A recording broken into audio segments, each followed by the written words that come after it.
As soon as the fighting in Berlin was over, elections were held throughout Germany for the National Assembly, which was to draw up the new constitution. The voting, which took place on January 19, 1919, revealed that the middle and upper classes had regained some of their courage in the little more than 2 months which had elapsed since the Revolution.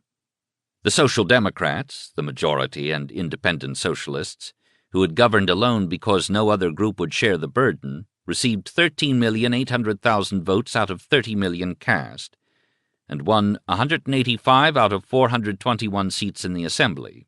But this was considerably less than a majority. Obviously, the new Germany was not going to be built by the working class alone. 2 middle-class parties, the Center, representing the political movement of the Roman Catholic Church, and the Democratic Party, born of a fusion in December of the old Progressive Party and the left wing of the National Liberals, polled 11,500,000 votes between them and obtained 166 seats in the Assembly. Both parties professed support for a moderate democratic republic, though there was considerable sentiment for an eventual restoration of the monarchy. The Conservatives, some of whose leaders had gone into hiding in November, and others who, like Count von Westarp, had appealed to Ebert for protection, showed that though reduced in numbers, they were far from extinguished. Rechristened the German National People's Party, they polled over 3 million votes and elected 44 deputies. Their right-wing allies, the National Liberals, who had changed their name to the German People's Party, received nearly 1.5 million votes and won 19 seats.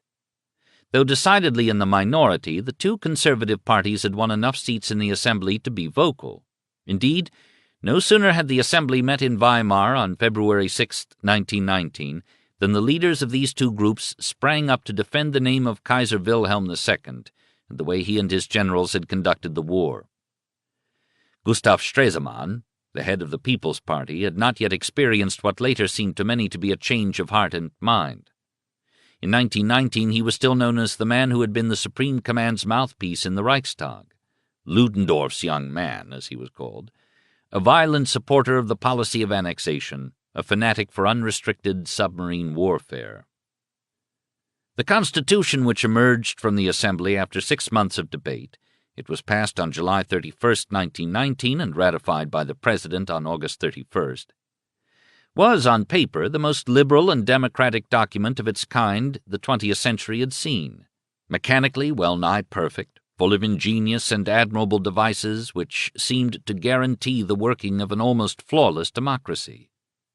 The idea of cabinet government was borrowed from England and France, of a strong popular president from the United States, of the referendum from Switzerland. An elaborate and complicated system of proportional representation and voting by lists was established in order to prevent the wasting of votes and give small minorities a right to be represented in Parliament. There were flaws, to be sure, and in the end some of them proved disastrous. The system of proportional representation and voting by list may have prevented the wasting of votes, but it also resulted in the multiplication of small splinter parties, which eventually made a stable majority in the Reichstag impossible and led to frequent changes in government. In the national elections of 1930, some 28 parties were listed. The Republic might have been given greater stability had some of the ideas of Professor Hugo Preuss, the principal drafter of the Constitution, not been rejected. He proposed at Weimar that Germany be made into a centralized state, and that Prussia and the other single states be dissolved and transformed into provinces. But the Assembly turned his proposals down. Finally, Article 48 of the Constitution conferred upon the President dictatorial powers during an emergency. The use made of this clause by Chancellors Brüning, von Papen, and von Schleicher under President Hindenburg enabled them to govern without approval of the Reichstag and thus, even before the advent of Hitler, brought an end to democratic parliamentary government in Germany. The wording of the Weimar Constitution was sweet and eloquent to the ear of any democratically minded man. The people were declared sovereign. Political power emanates from the people. Men and women were given the vote at the age of 20. All Germans are equal before the law. Personal liberty is inviolable. Every German has a right to express his opinion freely. All Germans have the right to form associations or societies. All inhabitants of the Reich enjoy complete liberty of belief and conscience. No man in the world would be more free than a German, no government more democratic and liberal than his. On paper, at least. The Shadow of Versailles. Before the drafting of the Weimar Constitution was finished, an inevitable event occurred which cast a spell of doom over it and the republic which it was to establish. This was the drawing up of the Treaty of Versailles. During the first chaotic and riotous days of the peace, and even after the deliberations of the National Assembly got under way in Weimar, the German people seemed to give little thought to the consequences of their defeat. Or if they did, they appeared to be smugly confident that having, as the Allies urged, got rid of the Hohenzollerns, squelched the Bolshevists, and set about forming a democratic republican government, they were entitled to a just peace based not on their having lost the war, but on President Wilson's celebrated 14 points. German memories did not appear to stretch back as far as 1 year, to March 3, 1918, when the then victorious German Supreme Command had imposed on a defeated Russia at Brest-Litovsk a peace treaty which, to a British historian writing 2 decades after the passions of war had cooled, was a humiliation without precedent or equal in modern history. It deprived Russia of a territory nearly as large as Austria-Hungary and Turkey combined, with 56 million inhabitants, or 32% of her whole population, a third of her railway mileage, 73% of her total iron ore, 89% of her total coal production, and more than 5,000 factories and industrial plants. Moreover, Russia was obliged to pay Germany an indemnity of 6 billion marks. The day of reckoning arrived for the Germans in the late spring of 1919. The terms of the Versailles Treaty, laid down by the Allies without negotiation with Germany, were published in Berlin on May 7th. They came as a staggering blow to a people who had insisted on deluding themselves to the last moment. Angry mass meetings were organized throughout the country to protest against the treaty and to demand that Germany refuse to sign it. Scheidemann, who had become chancellor during the Weimar Assembly, cried, "May the hand wither that signs this treaty." On May 8th, Ebert, who had become provisional president, and the government publicly branded the terms as unrealizable and unbearable. The next day, the German delegation at Versailles wrote the unbending Clemenceau that such a treaty was intolerable for any nation. What was so intolerable about it? It restored Alsace-Lorraine to France, a parcel of territory to Belgium, a similar parcel in Schleswig to Denmark, after a plebiscite, which Bismarck had taken from the Danes in the previous century after defeating them in war. It gave back to the Poles the lands, some of them only after a plebiscite, which the Germans had taken during the partition of Poland. This was one of the stipulations which infuriated the Germans the most, not only because they resented separating East Prussia from the fatherland by a corridor which gave Poland access to the sea, but because they despised the Poles, whom they considered an inferior race. Scarcely less infuriating to the Germans was that the treaty forced them to accept responsibility for starting the war and demanded that they turn over to the Allies Kaiser Wilhelm II and some 800 other war criminals.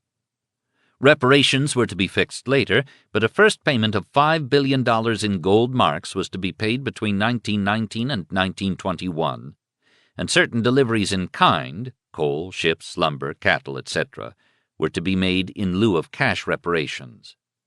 But what hurt most was that Versailles virtually disarmed Germany, and thus, for the time being anyway, barred the way to German hegemony in Europe. It restricted the army to 100,000 long-term volunteers and prohibited it from having planes or tanks. The general staff was also outlawed. The Navy was reduced to little more than a token force and forbidden to build submarines or vessels over 10,000 tons. And yet the hated Treaty of Versailles, unlike that which Germany had imposed on Russia, left the Reich geographically and economically largely intact, and preserved her political unity and her potential strength as a great nation. The provisional government at Weimar, with the exception of Erzberger, who urged acceptance of the treaty on the grounds that its terms could be easily evaded, was strongly against accepting the Versailles Diktat, as it was now being called. Behind the government stood the overwhelming majority of citizens, from right to left. And the army? If the treaty were rejected, could the army resist an inevitable Allied attack from the west?